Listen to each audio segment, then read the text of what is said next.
Lenape, Eastern Queens Alliance, East River Park Action, Garden Train District 15, Inwood Hill Park Conservancy, the New York City Pollinator Working Group, and the Staten Island Coalition for Wetlands and Forests and their Save the Granite Vale Wetlands campaign. New York City Audubon deserves a special thanks for hosting the forum on Zoom and providing live stream services on YouTube. Tonight, we're here to hear from candidates about their positions on the nature of New York City.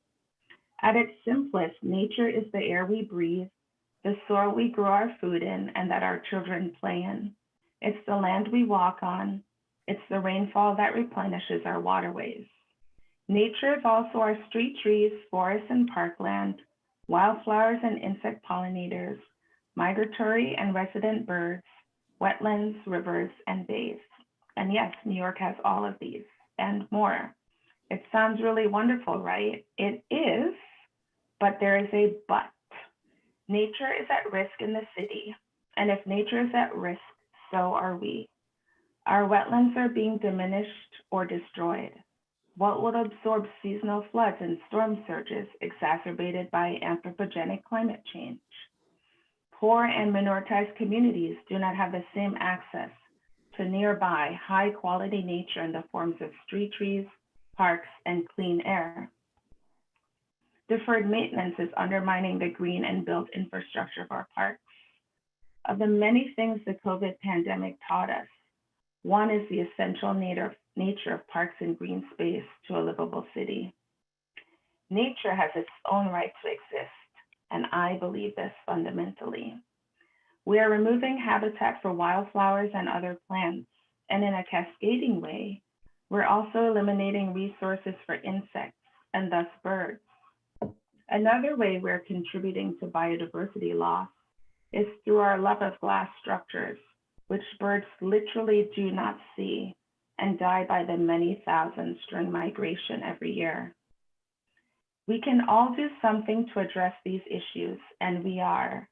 The partners on this forum definitely are, but we are calling on our elected officials to prioritize equitable distribution of high-quality green spaces and long-term nature conservation. People are part of nature too, so what's good for nature is definitely good for us. And now I'll pass the mic to Mayoral to introduce tonight's moderator, Mayoral Carter. Thank you, Georgia.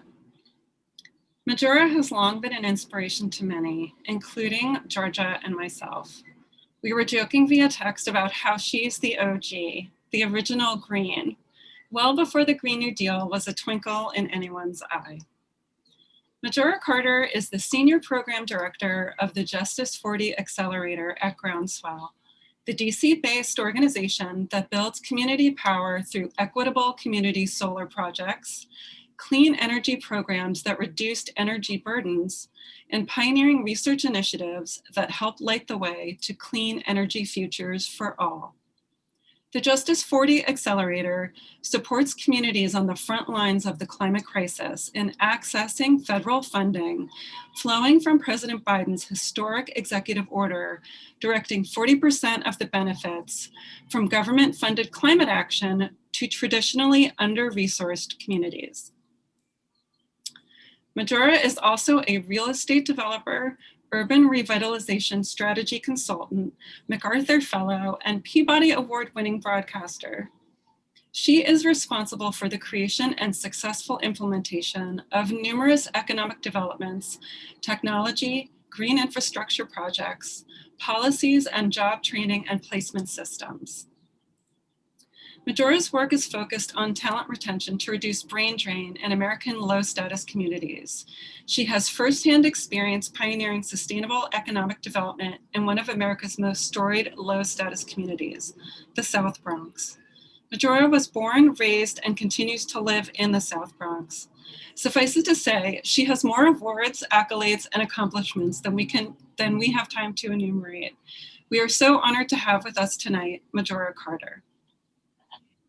I am so happy to be here with all of you, and the New York City Nature Forum, the Mayoral. candidate forum, and I'm just excited that we're here with Aaron Foldar, Art Chang, Catherine Garcia, and Paperboy Prince, I see, has just entered the building.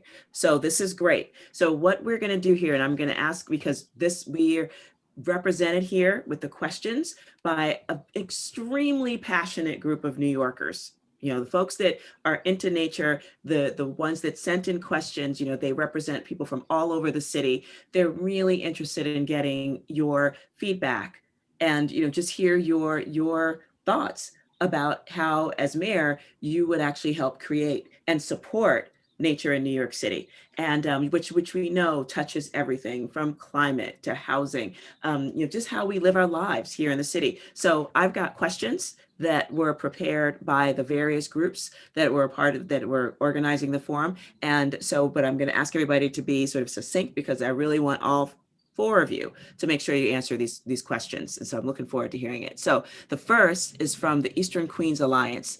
And so they work out in Southeast Queens. They're an environmental justice community because of its proximity to JFK Airport and aviation-related businesses. There's tracts of open space just north of the airport that the New York City Economic Development Corporation has been selling off as barren tracts of land for development without considering it as a valuable open space. So they live in a 100-year floodplain. It is critical to the community that there's it is increased capacity of the area to absorb stormwater. Yet this fact is continually ignored in the name of economic development. What do you do as mayor to maintain a balance between a healthy economy, healthy community, and a healthy environment? And so let's go to Art. Thank you so much for the question. Thank you so much for doing this. And thank you to New York City Audubon Society for hosting this. It's a great question because we all know that, you know, by 2100, the seas are expected to rise by 10 feet. And that number could increase quite a bit more. And so all the waterfront is going to be underwater, the airports or wastewater treatment plants. And we have to think differently. We have to think about adapting to this inevitability instead of actually planning for a future crisis, you know, ahead of us. So, you know, but the first part of my platform that relates to this is a call for a citywide planning process to think about how we address the changing line where the water and then land meet, and that we're able to actually think about where we place parks, other open space, how we think about transportation, and then how we think about the distribution of different types of housing and uses, you know, on land. There's no question to me that we're going to have to increase density in higher elevation areas. But what does that mean? So 2100 may seem like a long way away, but it's not really in the grand scheme of things, right? You know, Mother Nature has her own ideas, and you know, we as people can only, you know, do our best. You're on mute. You're on mute. Please Zoom unless somebody forgot to press unmute. Sorry about that. So so we're talking increased density, doing citywide planning to determine exactly where the planning actually goes. So thank you, Art. So now, Aaron. Thank you very much. And thank you to the New York City Audubon Society for hosting. My name is Aaron Foldenauer. I'm a candidate for mayor. I'm known as an environmental advocate in the community. And I can relate to this very question because I live in Lower Manhattan and I'm in Hurricane Zone A. And I've had to evacuate multiple times my building. And during Hurricane Sandy, my building was flooded, the lobby, and it was closed for weeks. So this is an issue that hits home. And so what we can't continue doing is the status quo. We can't continue building endlessly on our waterfronts without planning for the future, because otherwise all we're doing is kicking the can down the road. So yes, we do need a central planning process, and we need to make sure that we're building sustainably. And as sea levels rise, we're not going to be able to rely on sea walls and all sorts of technology to protect us. We need to rebuild our wetlands and our coastline. New York City has hundreds of miles of coastline that we must protect and natural protection is better than artificial protection. And we can't continue to build in areas that are going to be under threat in mere decades to come. Again, my name's Aaron Foldenauer. Thanks again for hosting, and I look forward to answering questions throughout the evening and our time together. Right. Thank you very much for that. So green infrastructure as opposed to gray. Catherine. Thank you. I'm thrilled to be here, and thank you to the Audubon and for all of the work that you do. I'm Catherine Garcia, and I have spent my career working on these very issues and seeing the results of when we let nature do her job, how much more effective she is, whether or not that's keeping our drinking water clean or being able to absorb floods. And having wetlands is imperative. One of the projects that I worked on when I was at DEP was actually recreating the river flows on Staten Island with the Bluebelt program and bringing back the ancestral trees that made up that ecosystem to restore it because it actually does better than putting a pipe in the ground. And thinking about that as part of what you do to be both a growing city, but a livable city where we are not in conflict with nature, but working alongside, because when you have green spaces, people want to live here, people want to move here, and people want to visit here. So it's a win-win-win, and we are much more protected against climate impacts than we would be with just gray infrastructure. And I've committed in my plan to 150 million square feet of new green space to bring back our natural systems. But, you know, there are places where we are starting to see the return of a more wildlife, whether or not that's turkeys or deer or groundhogs or raccoons. They are part of, or hawks. There are also quite a few hawks coming back, as well as dolphins. Gotcha. So we've got a pretty aggressive plans to build 150 million more square feet of green space.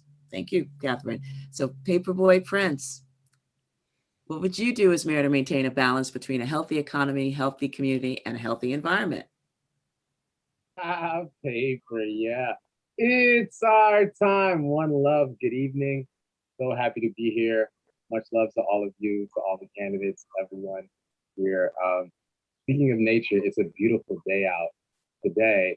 And, you know, I saw folks starting to carry out the air conditioners, bringing out all the air conditioners in their home because of the heat that they're preparing for. And when it comes to the balance of nature, community, and the economy, you know, we are nature. This is something I talk about a lot. Just like the trees grow from the ground, just like the grass grows from the ground, we also come from this earth in the same way. We are nature. We are one with nature as humans.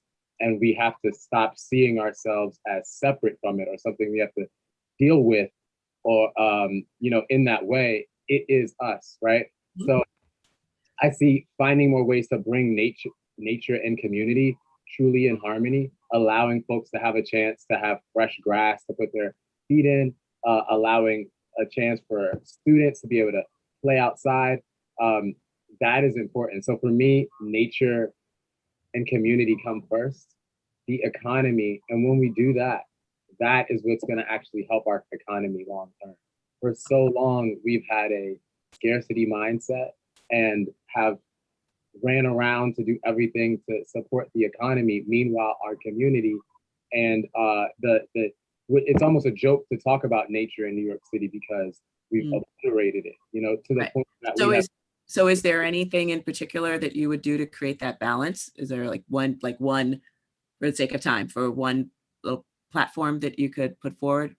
Yes, the primary thing is a change of attitude, an overall change of attitude, and not being supported by the very folks that have diverted us away from nature for so long. I think that's super important. That change of attitude means more than certain promises that keeps us, that have, you know, because there's been these promises initiatives before and the city still looks the same. You literally walk down the street, you can't see the sun because of buildings blocking it. So I don't know if I'm over time, but yeah.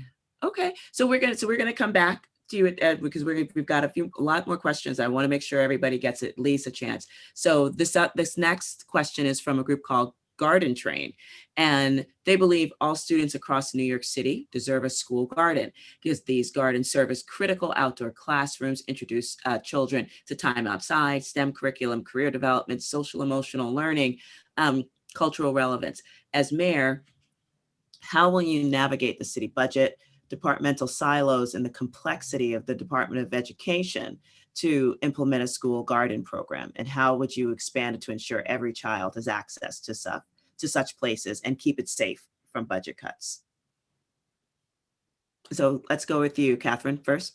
Certainly. So, in my plans that I have put forward, I've said that we have to have a green roof at every school. Because it gives you a new science classroom.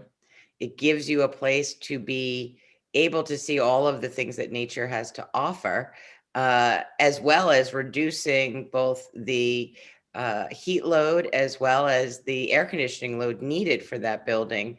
And this is one of the reasons why the New York Times endorsed me and the Daily News, is because we have to have visionary but practical solutions for this election. Awesome. So a green roof is actually quite practical in that regard. So awesome. So Aaron, same question.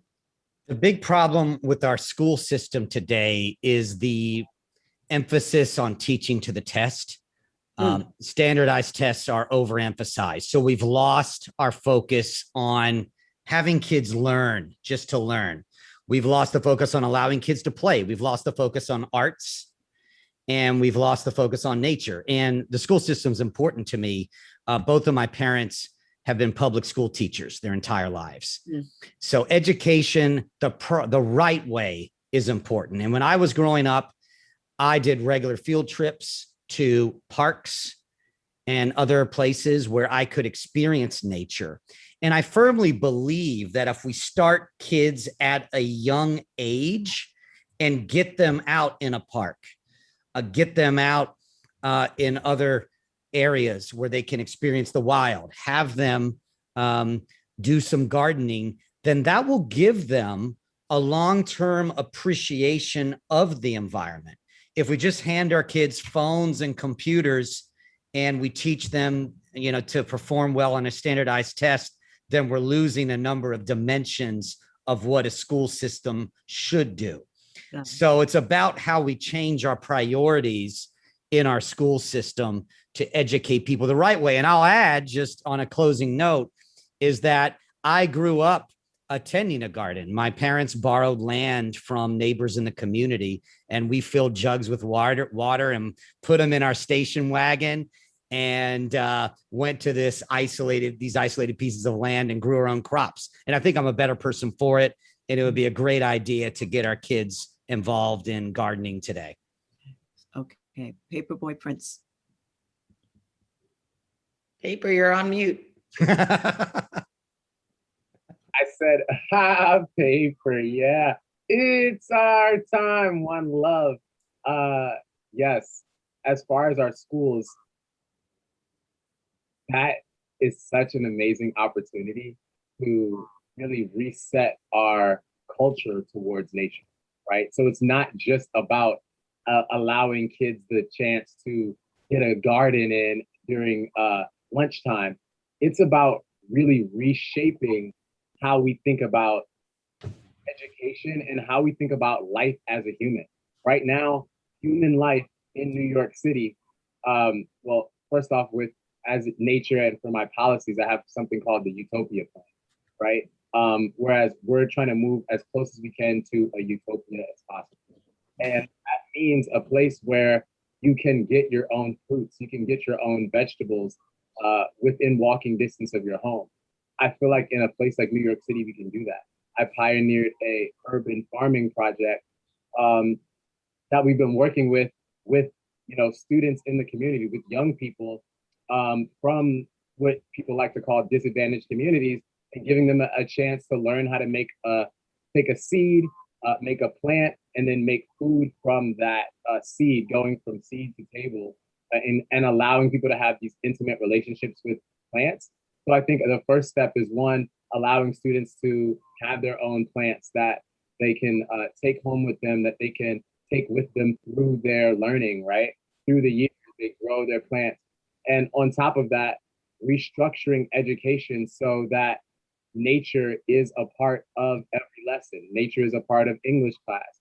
Nature is a part of math class. Nature is obviously a part of science class, a part of physical education, art. You know, there's so many ways where it doesn't have to be a separate thing, but that we find ways for the education to collaborate and work together. So we're learning two things at once. Thank you. Okay, so Art, so how are we gonna get access to these programs, and hopefully maybe you can even try to consider answering like how to get it paid for? Okay, well, I think I just want to say I think Catherine's plan to put green roofs on every school is brilliant. You know, you have to actually think differently about how we use these school facilities for all kinds of things. And I think there are other opportunities to use that real estate, the air rights, for other purposes as well. As someone who actually spent years of my childhood working on my dad's 2-acre truck farm, I can tell you that there's a lot of learning that happens, you know, in the course of working, you know, with plants, and the whole process from taking, land that is, or, that has been used for something before, and then converting it into something which is going to grow something. And then even bringing in, Paperboy's concept of an urban farm so that students actually understand the relationship between earth and food is actually a super great way to bring that learning, firsthand. But paying for it is a difficult thing.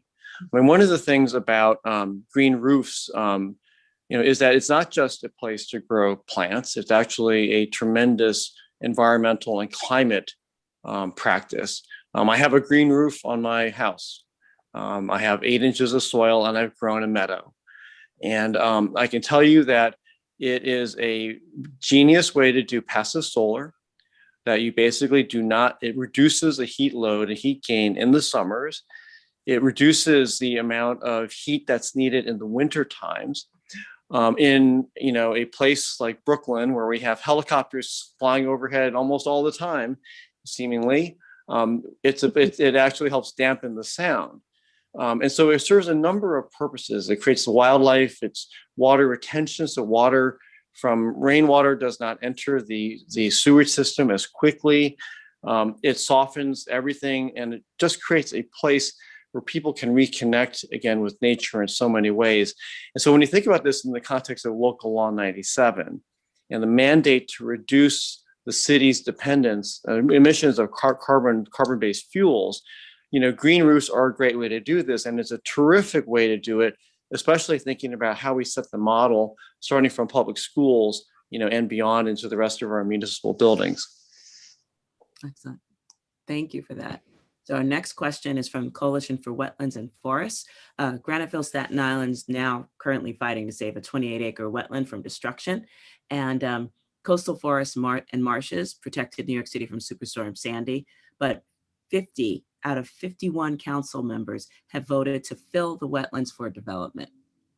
And apparently the current mayor has been unresponsive to pleas to save Graniteville and other New York City wetlands, despite the fact that it's actually, as Art and all of you just said, how that kind of green infrastructure is helpful. How would your administration value what's left of New York City wetlands and prioritize nature-based solutions to protect living shorelines? You considering that some of the council members will still be the same? Not very many, though. Most of them will change. Hope so. Yeah, so again, so hopefully, let's see what happens. But in the meantime, like, how do you plan to prioritize that? So I'm happy to go. But this is really where you need to work with local communities, which is why I've said we will do climate districts, so that we are engaging with them about the importance of green infrastructure and resilience measures that they may need to take on their own property, to protect them, but what we can do jointly if for investments. And I am a very big proponent of wetland systems. They are vitally important. And I think on Staten Island, they also have, there's this eel that comes that's endangered every year. And that's where it spawns, is in the wetlands of Staten Island. And we have to have those spaces for nature to be able to do its work, but it is just the right thing to do. Because otherwise, what we build a parking lot. Right. And I keep thinking like we paved paradise and built a parking lot. I don't know why that gets in my head. And we're going to then have to spend more money to protect that parking lot. Right. Because we've taken away the protection from that neighborhood. Right. That's just not smart long-term. Right. And I love frankly, the climate district approach, just like being really clear with folks about, so that it's a two-way street for information about it. Really smart. There's so many other issues besides just storm surge. Mm-hmm. There's going to be flooding rains. I mean, in Southeast Queens, they have issues with groundwater. There's going to be high heat. How are we going to make this a cooler place? Well, you got to plant some trees. Right. Does anybody else want to take that one on? Okay. Yeah. Aaron, or? Yes. Thank you very much for the question. And a big problem here in the city is the way our establishment politicians have consistently sold out to real estate developers. Many of you probably saw an article in the New York Times about another candidate for mayor that was published just several days ago, which was zoning in that particular instance allow buildings of a certain height. The developer in question wanted to build a building that was twice the size. And after some fundraisers, about 6 months later, that elected official who's now running for mayor then blessed the project, right, after pocketing those donations. So as a non-establishment, excuse me? Talking about nobody on the Zoom. No one on the Zoom, that's correct. We got that. Yes, so it's a big problem. So I'm a non-establishment candidate. I don't owe anything to anyone. And my platform is wetlands need to be protected, full stop. As I mentioned previously, I live here in Hurricane Zone A in Lower Manhattan. I've evacuated twice because of climate events.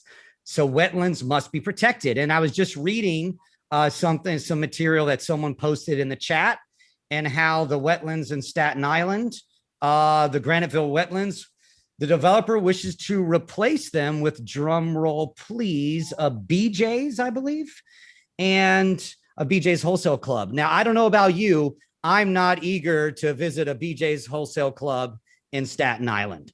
And I think we as a society will regret allowing these developers to overtake our wetlands. In the long term, everyone looks at the short term, our establishment politicians, and they see money coming in because of this BJ's that might be built or a condo building that might be built. But in the long term, we all lose, because in the end, people won't want to stay here if everything's paved over. So I am against paving over the entirety of our city, and I'm for preservation. And that goes to our neighborhoods, our unique architecture, and also our wetlands. Got it. All right. Thank you. So Art. Yeah, so I'll just go back to where I started, which is that, we really do have to think about the city's plan with the year 2100 in mind, and think about really retreating from the waterfront and how we soften the edges. I was the first project manager on the Queens West development and on the waterfront in Long Island City. And there we did exactly that. In the middle of the park, we inserted a part of the park where people can actually walk down to the water's edge and walk into the water.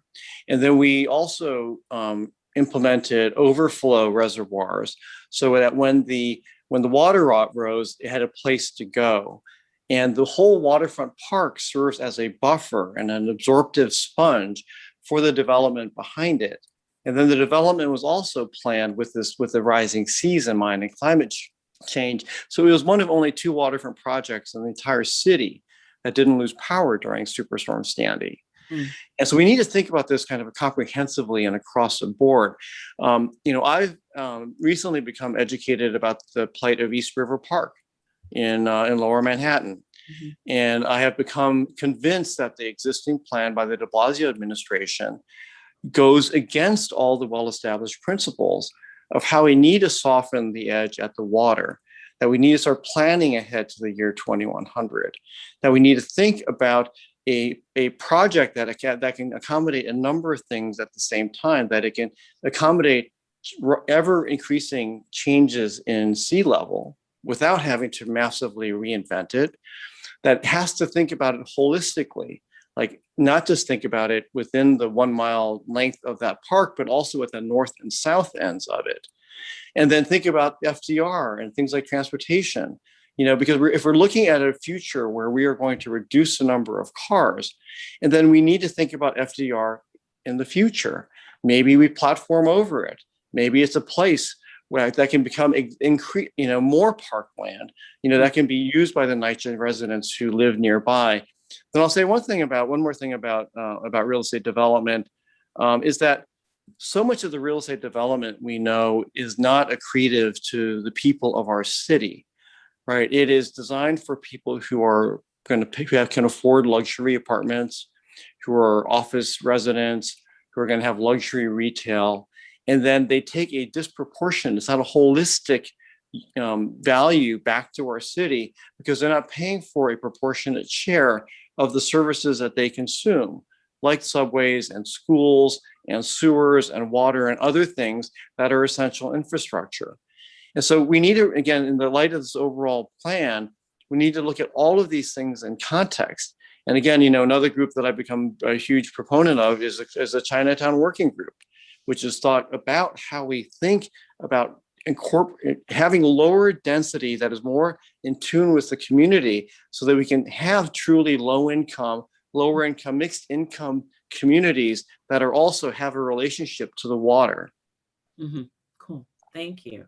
Paperboy Prince, would you like to add something before we move on to the next question? Paper, yeah. It's our time. One love.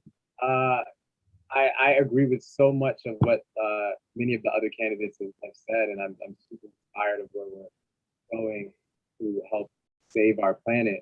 A big issue, though, is the education issue, right? To be able to actually save our wetlands in a real way, we need the community. We have to work with the community, and a big part of working with the community is educating our community. What's going on with the problems that are at hand. A lot of this ends up becoming like a liberal echo chamber of folks who all, educated liberals who all kind of agree on the same things, but leave out so many folks in the community who we actually need. So we end up, a lot of people who maybe agree with the things that we want to do are simply ignorant on the problems at hand. They know a little bit. They know about climate change, but they don't know about so many of the things that we're talking about here. And because of that, they're not on board to help. In fact, they're working against us because of their apathy. So, and we need to find ways to rally that support so that we can get it done. If we actually had the support of the community to do these things, it would be a lot easier. It'd be a lot quicker. Many of these establishment politicians who are still in place somehow would have no choice but to succumb to our wishes. But because so much of the community is left out, they're too busy figuring out how to make ends meet. They're too busy figuring out how to keep their kids in school, how to do remote learning. How are they going to have time to actually care about the wetlands, the community, a lot of these hyper local issues that are happening? Right. Folks don't care. So on that note, I'm going to segue directly into a question from New York City Audubon on that note specifically. So as mayor, please share how you'd be personally present in the effort to advance the cause for equity and inclusion in the environmental space. How would you lead and champion efforts to connect all people with natural areas, wildlife, and conservation in our urban landscape? So I'm going to start with Catherine. Wait, I'm confused why you keep... Yeah. Oh, no, it's just what you said was really wonderful, but it was just sort of like, I think it's a great segue. So for all of you to answer. Wait, in the middle of my point, but you let everyone go on for... Oh, I'm sorry. Yeah, no, you just I thought you did go on for a little bit for a while, and it was great, but it felt like you needed to just. the third time I'm like, oh, I'm trying to spread love and you keep cutting me off. You are, and this is another opportunity for you to do it, but with details. So I'm just saying, Right? give me a chance to finish my statements instead of cutting me off. And I appreciate that. I just would like the same respect that you're giving to every other candidate. That would only be fair. Even if we had a time thing, there wouldn't even be some type of thing just between me and you. And I don't mean this any disrespect, but now I'm spending time talking about defending the time instead of talking about defending our wetlands, which was the rest of my statement. But do you want to talk about the question? Because what you raised was literally another question about diversity and inclusion. You talked about education. And often in those communities, what struck me was that in those communities, many that you're talking about, those are the folks that are left out. So as mayor, it just seemed like a perfect segue to actually put some meat on the bones of those. I would love that. I would just like it to be, we're not segueing during anyone else's, comments. So for mine, I would just like to finish those. And I don't want any extra. Okay. All right. So would you like to answer the question or should I move to somebody else? Well, what was the question while you were saying the question? Right.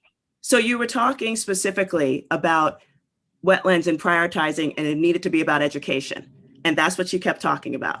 And I was like, oh, let's move on, because what I think you can do with that is talk about diversity and inclusion, because I think that was sort of like a foundation of what you were talking about. So I was going to go around because we ended with you and then make it back around. But if you like, if you could, do you want to answer the question or should I move it on? I would love to answer the question. Please. Because we literally, and I have been watching the clock. Okay. Please. But right now you've got a little bit. I have less time to save the earth. What are we going to do? Oh, no. Yes, diversity and inclusion is important. It is a big part of what I was just talking about. And, like I was mentioning, we can't get people on board if they don't know what's going on. That's a big part of it. People don't know what's going on. They don't care about what's going on. They have so many other things in life holding them back that nature and climate change is at the bottom of their list of issues to deal with. I'm talking about young people dealing with debt. For me, I see for us to be able to actually save the planet and make real strides towards nature, first we have to save the people who are hurting the most, because that's a big situation going on right now. The littering that's going on, big situation. People don't care, So what are we gonna do to solve that and get people excited in a real way? It's gonna take something different, because the folks that have been in there, we've seen the attitude people have, and it's got us these results. Okay. Thank you. Okay, Catherine, what would you do as to be personally present to champion the efforts to connect all people with natural areas and conservation in our urban landscape? And this is an absolutely critical thing, not only for nature, but for our own health. And what we saw during COVID was how incredibly important our green spaces and our parks were, but they're not evenly distributed across this city, and they're not equally resourced. And I am committed to doubling the New York City Parks budget for maintenance and opening up new parks so that nobody is 10 minutes away from a park, that everyone is within walking distance. We're close. We're over 90%, but we're not there yet. And it is also about greening our public realm. As we start to rethink and reopen, we have to have green spaces and embed them in our roadways, that we have more street trees, that we have more rain gardens, as well as the big parks that we need to have across the city. But you get to take care of them. Mm-hmm. They do nothing if we don't take care of them. Mm-hmm. Got it. Okay, now, Aaron, same question. Thank you. In conclusion. Mm-hmm. Thank you very much. Environmental justice is an important issue for me. I fought for environmental justice here in Lower Manhattan. preserving parks is critical. And there's some areas in Lower Manhattan that don't have where you cannot be within you cannot walk 10 minutes and go to a local park. So one park I fought to preserve here in Lower Manhattan is the Elizabeth Street Garden, which is in Nolita, and there aren't any other parks around. So it's very important to preserve our parks. Point two, nothing aggravates me more than when there is a slot for a tree next to a sidewalk and that slot is completely empty. I was speaking with someone at the Parks Department a while ago, and I was told it takes on average 18 months to, there's an 18-month waiting list to replace those missing trees. And so we must increase our funding so that we can replace those missing trees so that we can have greenery for all to enjoy. And also the issue of environmental justice, it also cuts back to income inequality, because the fact of the matter is that wealthier people have more resources to live in a better home, to live in an area with more access to nature. And thus it starts in our school system.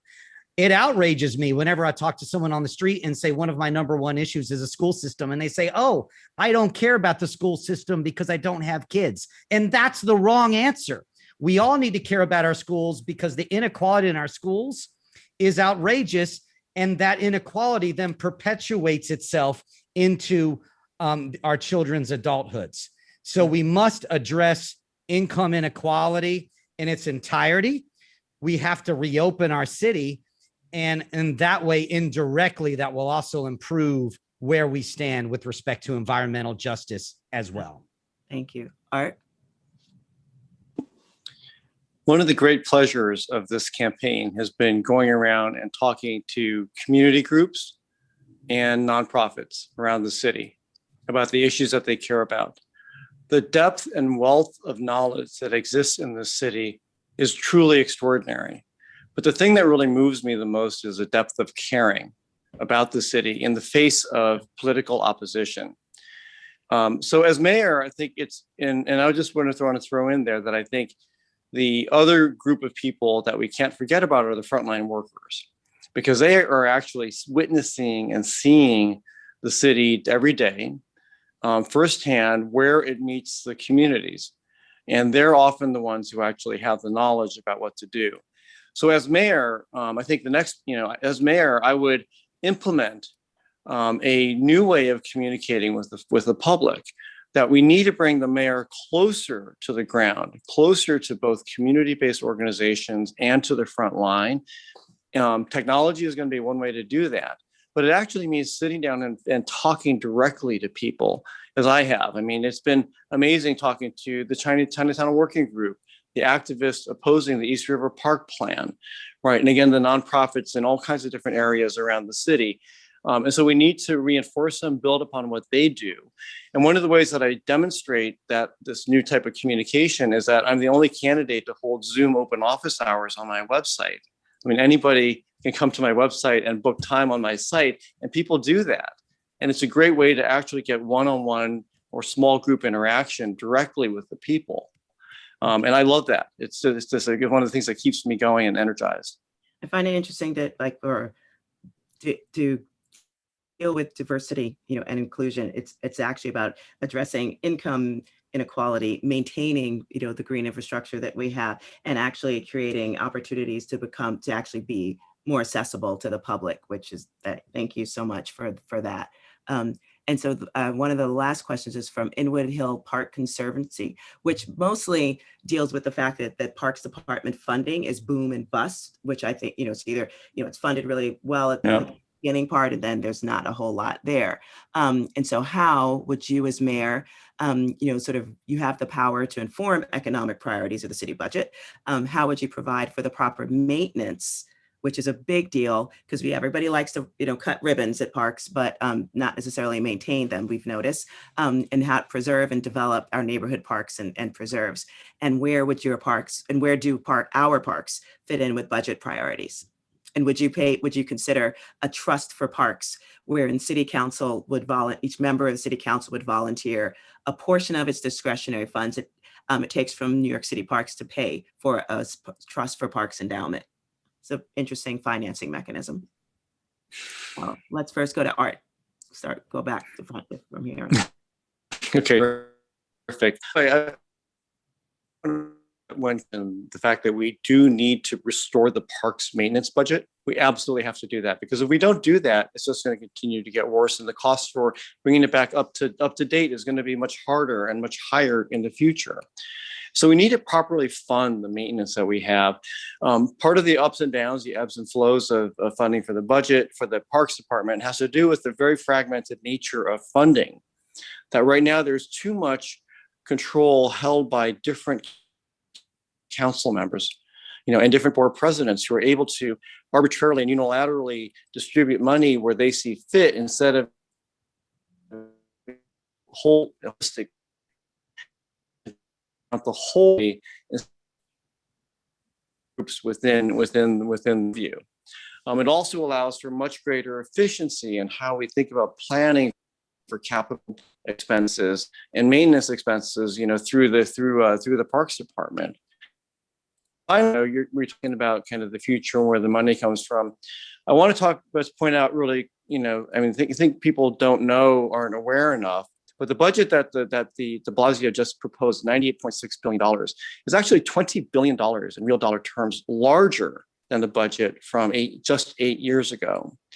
And so some things got accomplished that we are great for the city. At the same time, Wait, is it just time of mirrors aren't breaking federal up? government. He's breaking up. All right.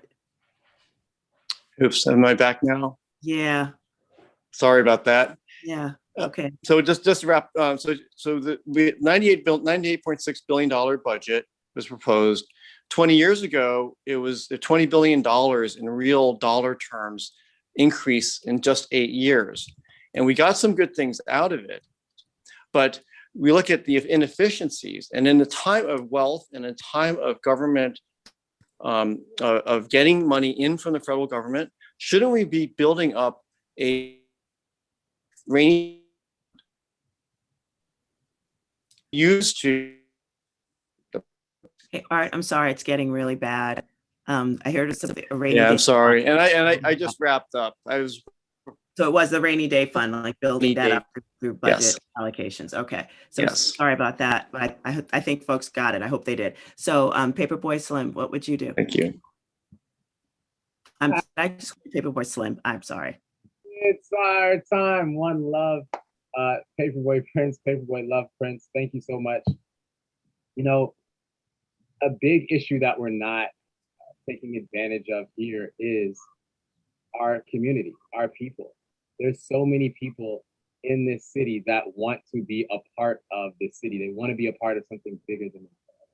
And allowing our communities, I know some great community groups around the city and community members like myself, leading community cleanups, leading all types of efforts to make our parks more beautiful, to restore so many of the things that are going wrong with our parks. Everything from putting up a new basketball net to picking up trash, super important. And our community members live there, so they can get to it a lot faster. I feel like if we find more ways to deputize local community members who are already doing this work, empower them, that money will go a lot further with them. I think at also looking at alternative ways to fund our parks. We're still doing things the same old way. We're talking about lack of funding because we're depending too much on traditional tax dollars to fund city initiatives. Looking at something like creating a crypto coin where people from around the world can invest in our parks. With so many people who are inspired by New York City parks, from movies, television shows, music that they hear, allowing them to invest in that and allowing us to reap the benefits of that. There's so many people who've never been to New York who love Central Park. So many people who've never been to New York who love Bryant Park, who love Union Square, allowing them to throw into the pot, whether that be crypto, whether that be donations, but even allowing that to grow so we have more for us later on. And when we look at expanding our parks, this comes with working with the community as well, finding more ways to expand a park. Listen, it shouldn't be that expensive to have grass. That's like default on earth. That shouldn't be expensive. Having parks shouldn't be something that becomes a crazy balloon thing. We're wasting a lot of money on the wrong things. So the last thing I'll say with that is having more funds generating events at our parks. You know, I feel like a lot of people want to get outside, see cool things. If we have more events, whether they're city sponsored, whether they're community sponsored, and they become fundraisers for our parks, allow people to remember the great ways that our parks can bring people together, that should inspire a lot more folks to realize the importance of that. Paper, yeah. It's So our time. One love.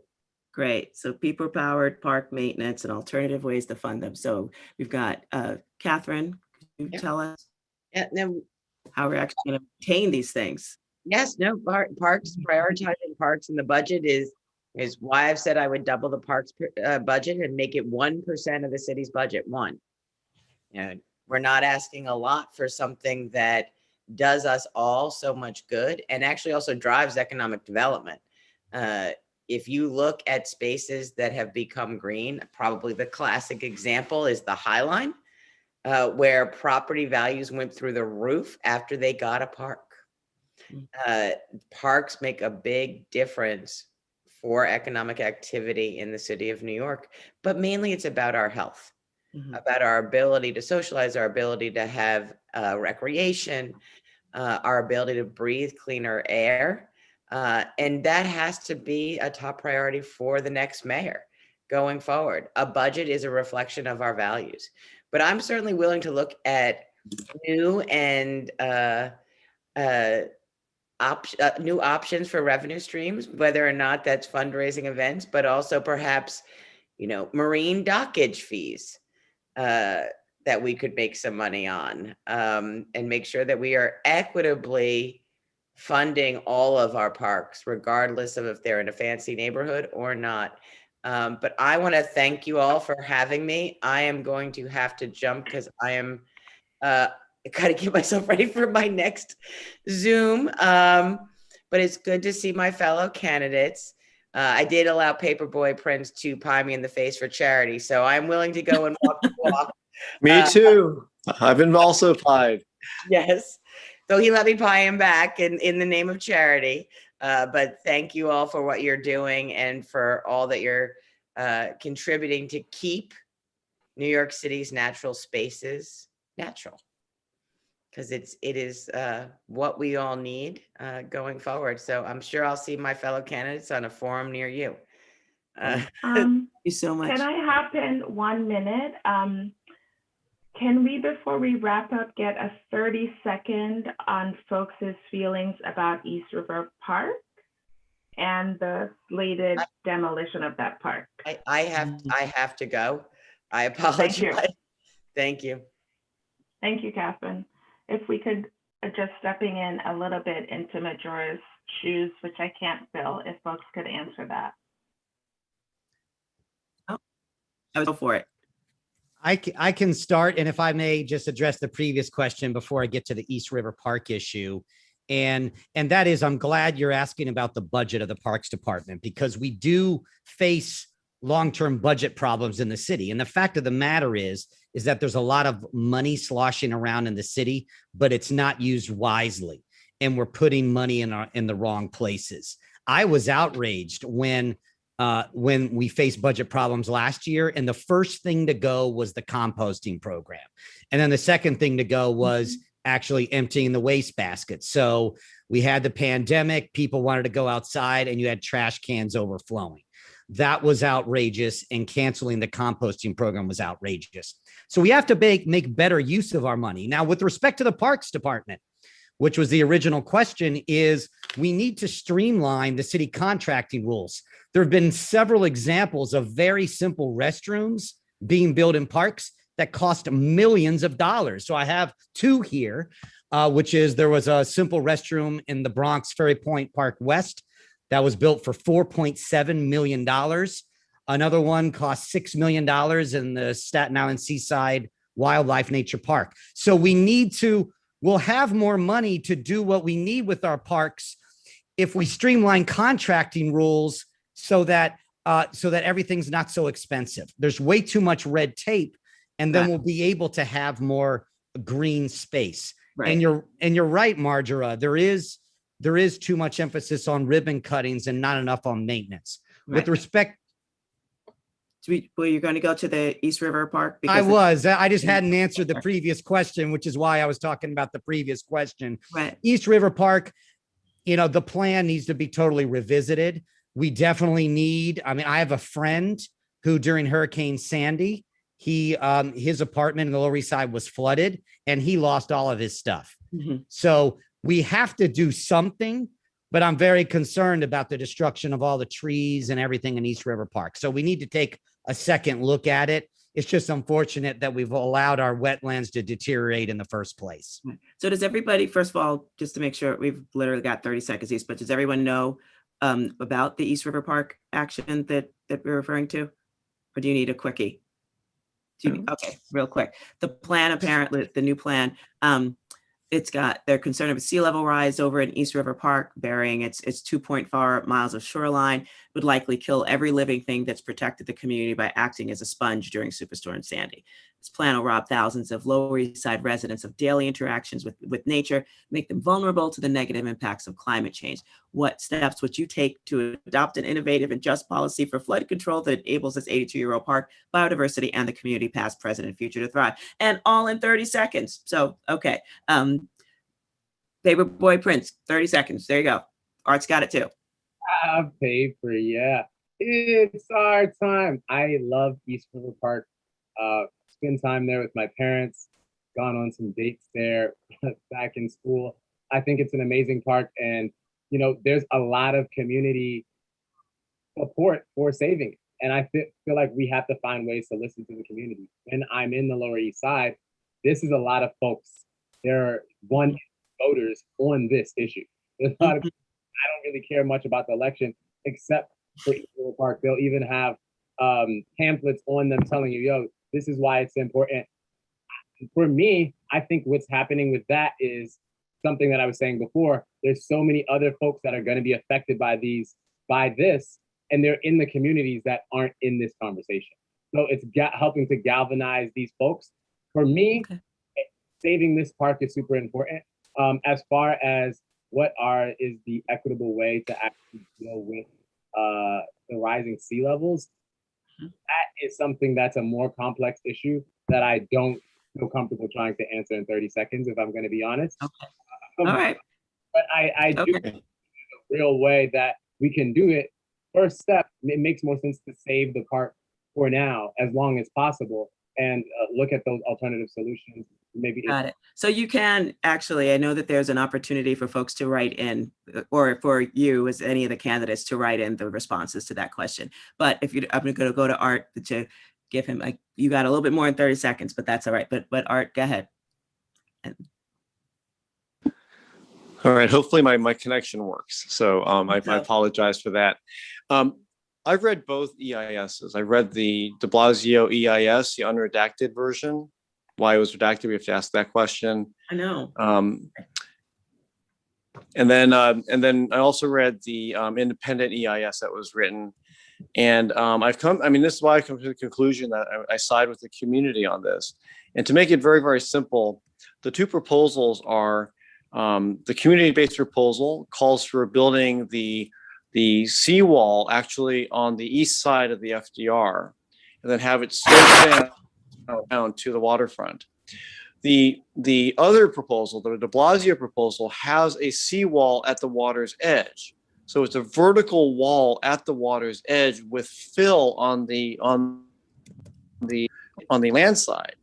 And that's a much, much tougher, it actually has all kinds of different effects that I can't go into right now. But the key plan is a sensible plan. And what we're seeing is also that the budget numbers, the bids that are coming in from the contractors are coming in way, way, way over budget. And so all this rush is happening right now because there's federal funding to pay for the seawall. And so everyone wants to spend the federal money to get that seawall up for fear of losing it. And that can't drive a process that's going to permanently affect a super important part of our city's infrastructure. I'm glad you got that in because Colette, you can't walk by. yes, perfect. So again, We thank lost you a few all. words, Art, but it's all good. Yeah, I think we heard the most of it, but thank you so much everyone for coming out. Art Chang, Aaron Foldenauer, Paperboy Prince, and of course, Catherine Garcia, who had to move on to another one. But I'm just really excited that we all got a chance to hear, why you're all so passionate about New York City and her nature, and why you should be considered for the mayor of this great city and all the nature lovers who might want to vote for one of you. So there you go. Thank you. Maria. Thank you so much, Majora. Thank you to all our candidates for sharing your visions of a biodiverse and livable city. And to our wonderful moderator who did an amazing job, Majora. Our co-host, New York City Audubon. And to all of you, and all of our wonderful partners as well, and all of you for coming. Thank you so much for being part of this. We've had hundreds of registrants from across New York City, across the United States, and around the world. People care about and want to see New York City lead on nature. So please be on the lookout for more information from us, and we're going to follow up with the candidates to try to get answers to questions that you didn't get. Thank you all so much for coming. Thank you for having me. Much love. Thank you all so much. Majora, you were great. Thank you so much for Thank doing you. this. Thank you all, everyone. Good Okay. night. Thank you.